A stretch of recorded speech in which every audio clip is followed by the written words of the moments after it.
My biggest question is, can I smoke ribs on an electric grill? Big thanks to Napoleon Grills for sponsoring this episode. Prices of charcoal and gas have been going crazy lately, and we're paying more and more for our fuel to barbecue. Of course, I don't mind spending a little bit extra on meat just to get the right quality or get a good piece of beef and make sure that the animals live properly. But I also have to spend more and more on charcoal, I have to spend more on gas, and I have to spend more on firewood. And nowadays we have good electric grills. They have plenty of power, they're user-friendly, and they look pretty good. So why not try to make some barbecue ribs on an electric grill?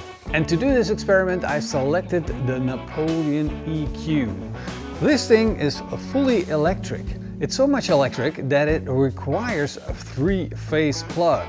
And that means this grill has some serious power. And there's some cool things that come with being an electric grill. For instance, you can have everything digital. You can set your cook, dial the knob, do it all electrically. And I can already see that somebody turned on my grill and set it to 20 degrees Celsius. I can set the grill from my phone anywhere in the world. So basically if somebody else is using your grill, you can mess everything up, or you can intervene and make sure that everything goes right. Or you're doing a long distance cook and you're actually doing some groceries an hour away from here and still can check the temperature of the meat. Still can check the temperature of the barbecue, all from your phone. Now personally, I think that is a real good feature to have. But that's not what I want to find out today. I want to know if I can cook some decent ribs. And therefore I selected these beautiful thick meat baby back ribs.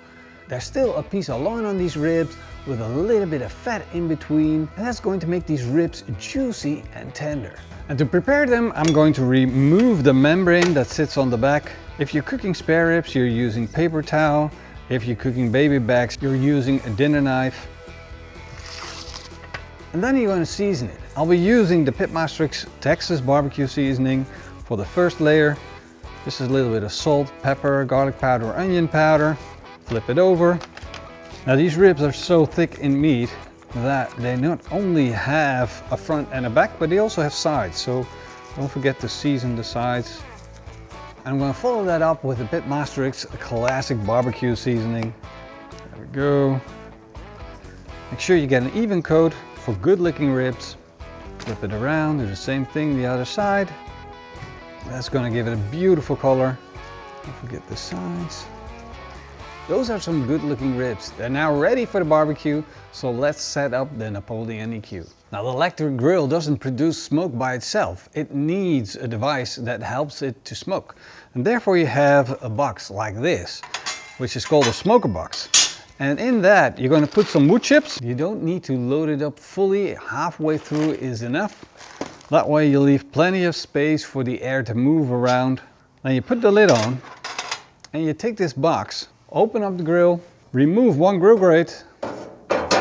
Now in the electric grill, this is specifically the side where you place the smoker box. So in it goes, then the grill grate goes back on.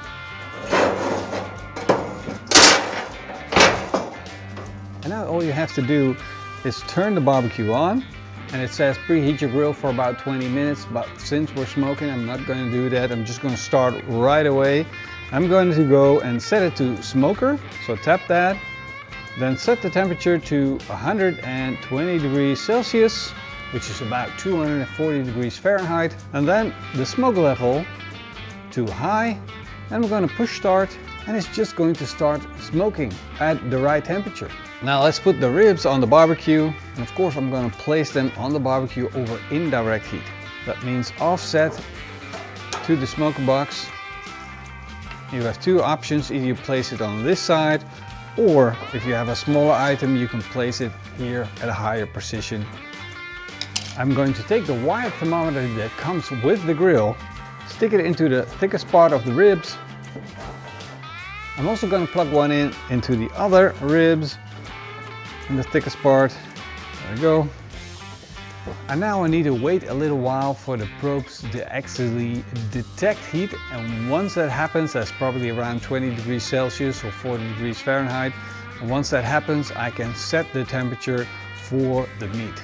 It's been now 10 minutes and already we can see the smoke starting to pop up from the smoker box. So I'm just going to quickly close the lid and let the barbecue do its job. But one more feature I wanted to show you, and that is kind of cool. If you have an electric barbecue, you can also charge your phone on your barbecue. Isn't that cool? And once the core temperature of the probes reaches over 22 degrees Celsius, you can set the temperature, and I'm going to set mine to 92 degrees Celsius for the ribs.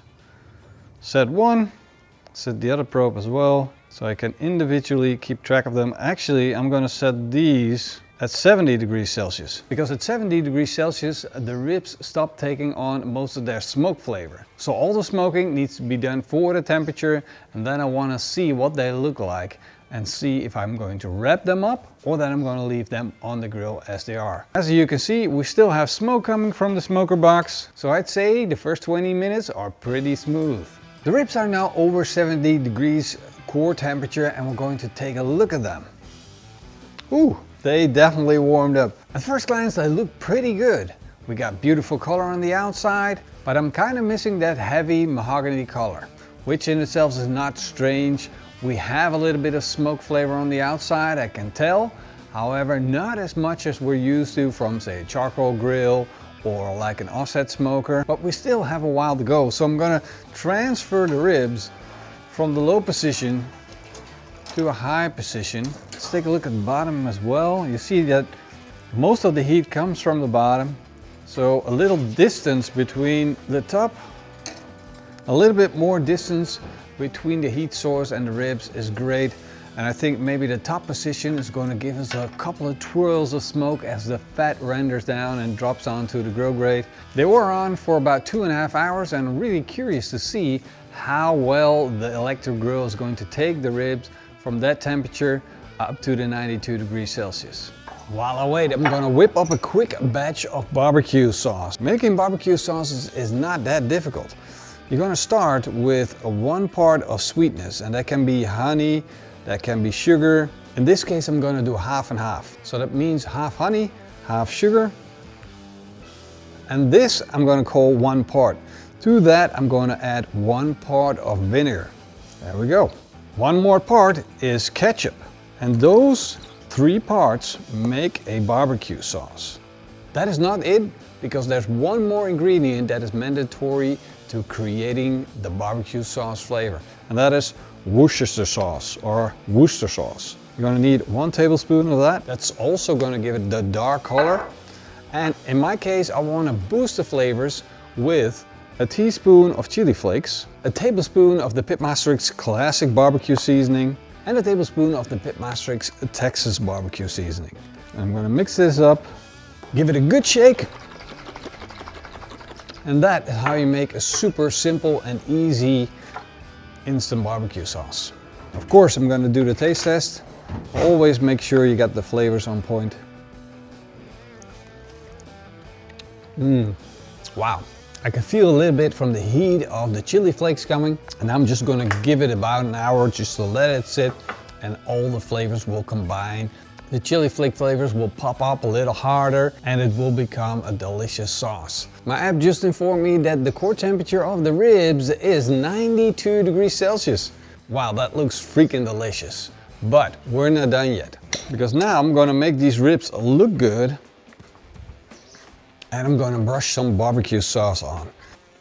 Look at that shine. All candied up. Just going to raise the temperature up to 140. But the reason that I leave it on is that I want the barbecue sauce to warm up.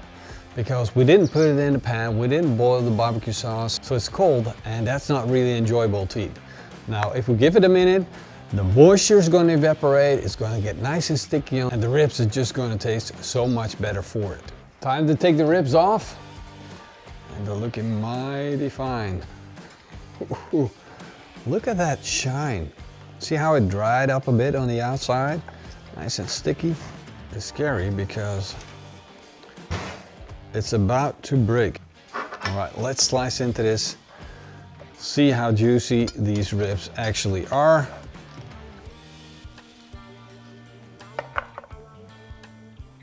How about about that. That is a juicy rib. Now, one thing you will never see on an electric smoke rib, or almost never, is the smoke ring. Now, in itself, that is a sign of, well, we had plenty of smoke. However, there's nitrate in that. That is the magic ingredient that they used to use to preserve meats. Now, the electric grill doesn't have that. In itself, that's not a bad thing because the nitrate, well, too much nitrate is not good for you. Well, if we take a look at these ribs, they look really, really good. Tender, juicy.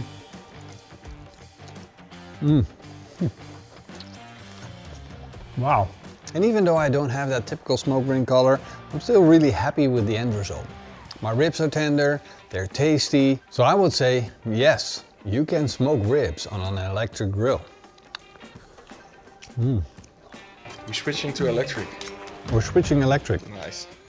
The price on The gas is too much. gas and charcoal is getting too high for us. So while Jim does another taste test, I'm gonna show you how you can just pull the bones out of these ribs. It just comes off. All right, hope you guys enjoyed this. See you in the next one. Cheers.